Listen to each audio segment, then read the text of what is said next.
जोहार। झारखंड उत्पाद सिपाही परीक्षा के लिए एक इम्पोर्टेंट सूचना है। इसका एग्ज़ाम हुआ था 12 अप्रैल 2026 को। एग्ज़ाम में रिज़ल्ट आया था आपके मेडिकल के लिए, जिसमें आपने मेडिकल कराया था 1 जुलाई से लेकर 14 जुलाई 2026 तक। तो मेडिकल कंप्लीट होने के बाद इसका एक और रिज़ल्ट आया है डीवी के लिए, जिसमें आपके डीवी के लिए डेट है 3 और 4 अगस्त। 3 और 4 अगस्त 2026 को आपके डीवी के लिए डेट है। अगर हम लोग बात करें 3 अगस्त वाले दिन में, तो 3 अगस्त वाले दिन में सेकेंड शिफ्ट में टोटल 200 लड़के हैं। फर्स्ट शिफ्ट में टोटल 240 लोग हैं। और 4 तारीख के लिए अगर हम लोग बात करें 4 अगस्त के लिए, तो इसमें टोटल आपके 239 लोग हैं। तो इस तरह से टोटल 583 सीट्स पे जो आपका सिलेक्शन होना है, उसमें अभी भी टोटल 679 लोग इसमें डीवी में अभी इस रिज़ल्ट में हैं। मतलब अभी भी लगभग 96 लोग अभी भी इसमें इस रिज़ल्ट में एक्स्ट्रा हैं। जो फाइनल मेरिट बनेगा उससे 583 से अभी भी 96 लोग एक्स्ट्रा इस रिज़ल्ट में दिए गए हैं। तो अभी भी इस रिज़ल्ट से 96 जन बाहर आएंगे ना। वो हो सकते हैं डीवी के थ्रू या फिर फाइनल मेरिट के थ्रू, जिसमें नंबर देखा जाएगा। तो आपका डीवी कैसे होगा? डीवी के लिए आपको सबसे पहले आपने जो एग्ज़ाम दिया था उसका एडमिट कार्ड आपको लेके जाना है। आपके मैट्रिक के अंक पत्र, मार्कशीट और सर्टिफिकेट है ना, दोनों लेके जाना है, दोनों असली, ठीक है, ओरिजिनल। अगर आप आरक्षण में हैं, आरक्षण के लिए अगर आप ST SC OBC का आरक्षण अगर आप लेना चाहते हैं, तो आपकी जाति या आय से संबंधित प्रमाण पत्र है ना, और स्थानीय प्रमाण पत्र, कुल मिला के जाति और स्थानीय, ठीक है। अगर आप खेलकूद के लिए अगर आप क्लेम करते हैं तो खेलकूद का जो प्रमाण पत्र है वो चाहिए। अगर आप भूतपूर्व सैनिक हैं तो उसके लिए जो भी हो वो आपको लगेगा, ठीक है। आगे बढ़ते हैं। अगर इस तक उस दिन अगर डीवी होता है और डीवी में कोई दिक्कत होती है आपको, तो लास्ट आपको चांस दिया जाएगा एक दिन 10 अगस्त को, ठीक है। अगर 3 और 4 अगस्त में अगर आपके पेपर्स में कोई दिक्कत हो, राइटिंग में दिक्कत, टाइपिंग में दिक्कत हो, वर्तनी का दिक्कत हो, तो 10 अगस्त को आपको दोबारा मौका दिया जाएगा। हाँ, और अगर 10 अगस्त को भी अगर आप एब्सेंट रहते हैं तो फिर आपको कंसिडर बाद में नहीं किया जाएगा उसके बाद, ठीक है, याद रखेंगे इस बात को। अब आते हैं मेन बात पर, जो है आपका कट ऑफ। तो कट ऑफ कितना गया है? लास्ट टाइम जब रिज़ल्ट आया था आपका मेडिकल के लिए, तो तब रिज़ल्ट आए थे 3 गुना। तो तब कट ऑफ बहुत कम था, बहुत कम मार्क्स से ही लोगों को उठाया था।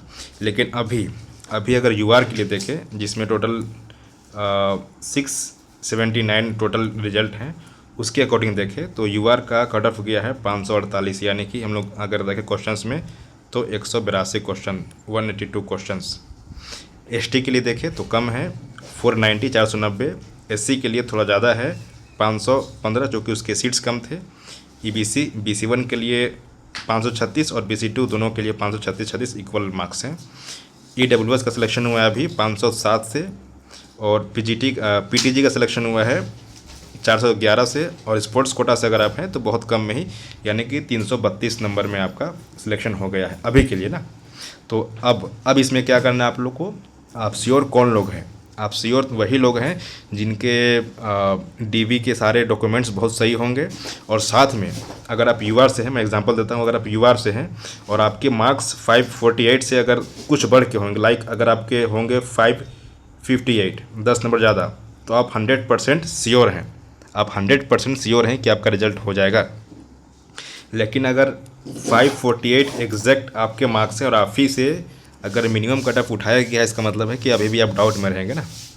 जिससे अगर 96 जो एक्स्ट्रा रिजल्ट है, तो ये श्योर नहीं है कि 96 लोग जो हैं जिनका डीवी में गड़बड़ी होगा, तो जो डीवी में गड़बड़ी होगा वो बाहर आएंगे। फाइनली रिजल्ट बनेगा जब वहाँ पे आपका देखा जाएगा मार्क्स, है ना। तो आपका जो मार्क्स होगा उसी के अकॉर्डिंग फाइनल का मेरिट बनेगा। तो जिस भी कैटेगरी से आप हों और उस कैटेगरी में जो मिनिमम कट ऑफ है उससे अगर आपके थोड़े ज़्यादा मार्क्स हैं तो ऑब्वियस है कि आपका रिजल्ट बनेगा। बाकी इधर फीमेल्स के लिए भी अलग अलग कट ऑफ है, आप देख सकते हैं।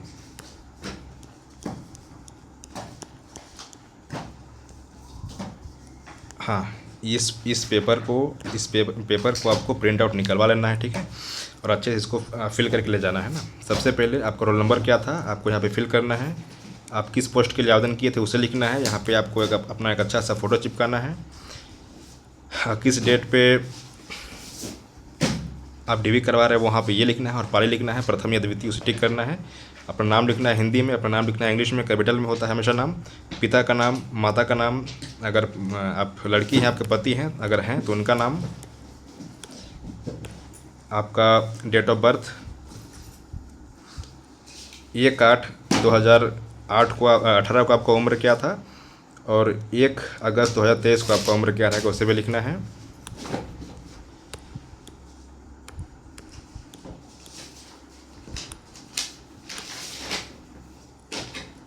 हाँ, ST/SC के लिए अगर आपको आरक्षण ले रहे हैं तो उसमें ये भरना है आपका कंप्लीट एड्रेस, ठीक है। आपका कंप्लीट एड्रेस यहाँ जाएगा ना।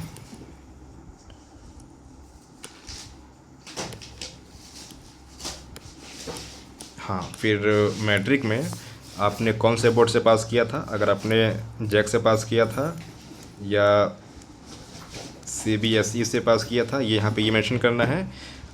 किस वर्ष पास हुए थे आप, लाइक 2018। आपके कितने परसेंट में मार्क्स आए थे, लाइक 76% है ना, उसे आपको यहाँ पे लिखना है। जाति प्रमाण पत्र कहाँ से जाति बना है आपका, CO से या SDO से, यहाँ पे ये आएगा। कब बना था, आरक्षण किस रूप में आप लेना चाहते हैं, और ये आपका NCL है या नहीं, यहाँ पे ये आपको फिल करना है, ठीक है। ये खेलकूद वालों के लिए है, ये भूतपूर्व सैनिक जो रहे उनके लिए है। इसमें आपको वर्णित घोषणा को अभ्यर्थी अपने हस्तलिखित में जांच पदाधिकारी के इसमें अभी आपको ये फिल नहीं करना है। जहाँ पे DV करवाने जाएंगे, जो आपके DV कराएंगे है ना, उनके सामने यहाँ पे आपको फिल करना है, ठीक है। जो जांच करेंगे उनका यहाँ पे नाम साइन करना है, सॉरी, और आपका साइन यहाँ पे करना है, इंग्लिश में यहाँ पे, हिंदी में यहाँ पे, इंग्लिश में। यहाँ पे डेट लिखेंगे और बाएं हाथ का अंगूठा वहाँ पे सामने वहाँ पे होगा, ठीक है। तो यहाँ पे सारी जानकारियाँ मैंने दे दी है। आई थिंक आपको चीज़ें समझ में आई होंगी। हाँ, कट ऑफ देखें, बार बार फिर से देखेंगे तो कट ऑफ थोड़ा ज़्यादा गया है ना। इससे जो फील्ड वर्कर वाले हैं उनको भी एक आइडिया लग जाएगा कि कट ऑफ कितना जाना है। यूट्यूब में बहुत सारे अभी तक कट ऑफ की वीडियोज़ थे, आपने उनको देखा होगा। और सबसे सटीक अगर आपको लगाना है अंदाज़ा तो इसी से लगा सकते हैं ना।